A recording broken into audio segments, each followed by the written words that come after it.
With rants and raves, you'll be okay. And today is your lucky day. It is Rants and Raves with Gary Kayye. Hey everyone, this is Gary Kayye, and I'm joined with Justin Shong, the General Manager and VP of Sales and Marketing from Jupiter. Hey Justin, how are you? Good. How are you doing, Gary? I'm very excited because you're going to demonstrate something that no one has seen before. I teased it in the headline of this Rants and rAVes, and that is you have built a camera inside the display. But before we show it, I think it's important for people to understand how many things you've innovated in this industry, because Jupiter's been around a long time, 30 plus years. Talk about the timeline of events, because you've Sure. pioneered a lot in this industry. Absolutely, right? Jupiter's been around 40 years. We're actually celebrating our 40th anniversary birthday this month. So founded in 1981, and we really did invent the video wall processor. Kind of weaved into our DNA, and we'll see a little bit farther on, is that kind of understanding what the market needs and bringing products to it that are focused around data and data visualization in particular. So our founders had a project at UCSF up here in San Francisco at the medical school where they wanted to show multiple images on a wall, and there wasn't any hardware that could do it. So they invented the video wall processor. And then from there that was 1981, we moved to, that was an embedded BSD platform. Then we moved to a Windows-based platform. In 2007, we actually were the first people to bring AV over IP. So continuing to innovate, continuing to see things that are on the market. That was our PixelNet product, which is now in our second generation and still in business. Go ahead, Gary.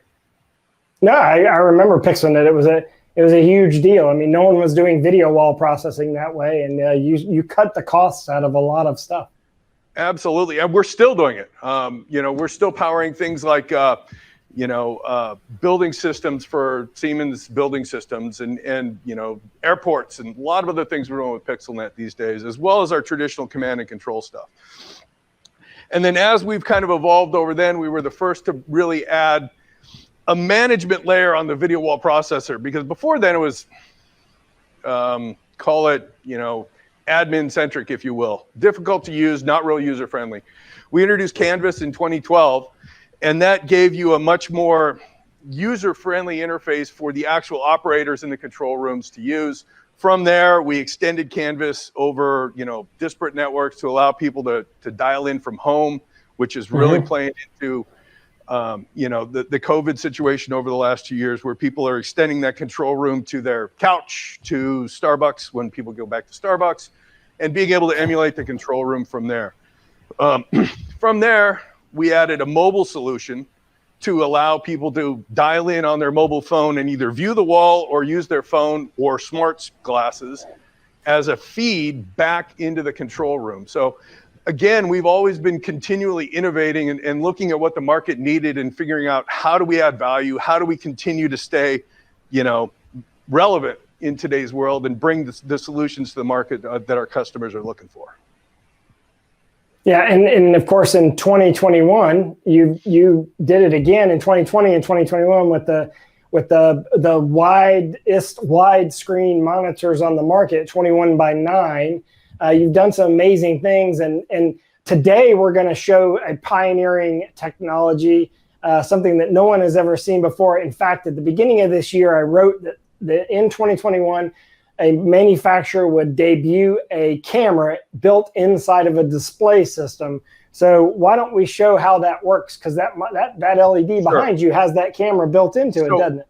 It does. So behind me is our Xavis active matrix 1.2 millimeter pixel pitch LED wall. It is a chip on board technology, and it's an active matrix refresh. So it's not just the camera, but it's also low power, high refresh rate, and very low eye strain. But Chris, why don't we flip to the camera, and I'll show you what the embedded camera in the wall looks like. We're getting it?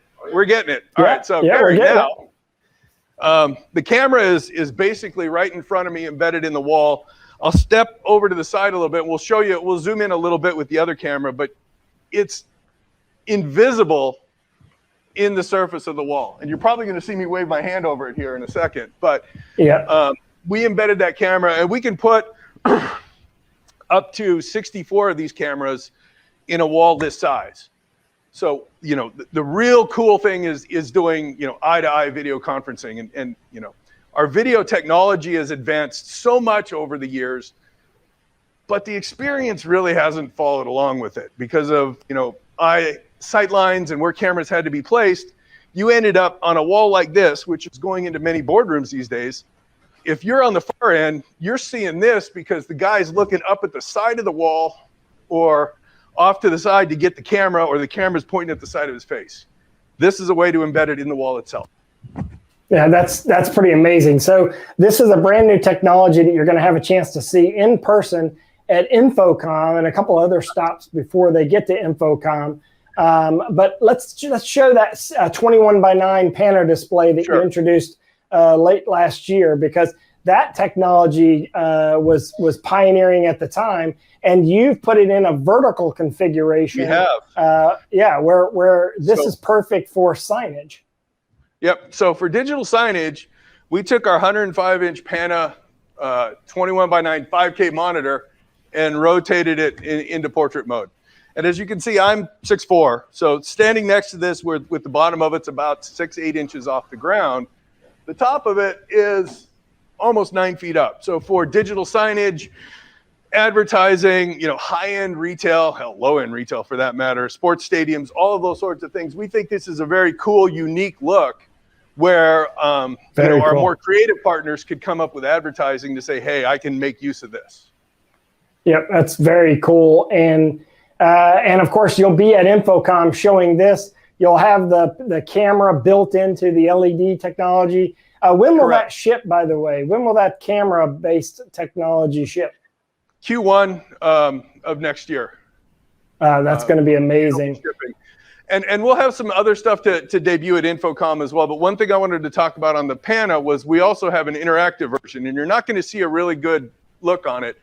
But we have a front-end UI software on our interactive version that allows us to basically tap into the user's workflows. I just launched a browser window, but I could just as well launch a whiteboard and, you know, make it a real easy collaboration tool and take advantage of this aspect ratio. You and I talked about this in January, where, you know, people who might not be as tall as I am have a hard time reaching the top end of traditional 16:9 monitors. Here, people who may be a little vertically challenged can hit both the top and the bottom of the monitor, use all of the pixels available, and it's wide enough where you can have two people working side by side, either in the same window or different windows.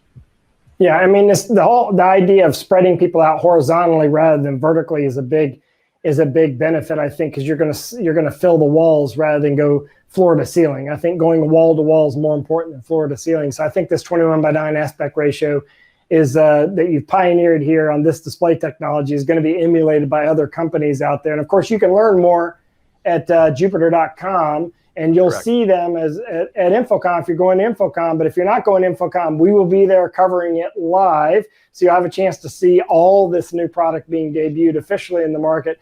Justin, thank you very much for joining me today. Congratulations on 40 years of innovation, and thank you for taking this opportunity to debut the camera and the display first here on rAVes and my Rants and rAVes podcast. Thanks, Gary. It's our pleasure, and looking forward to seeing you in Orlando. I will be there. Thanks. We'll see you all there too. Okay. Bye. With Rants and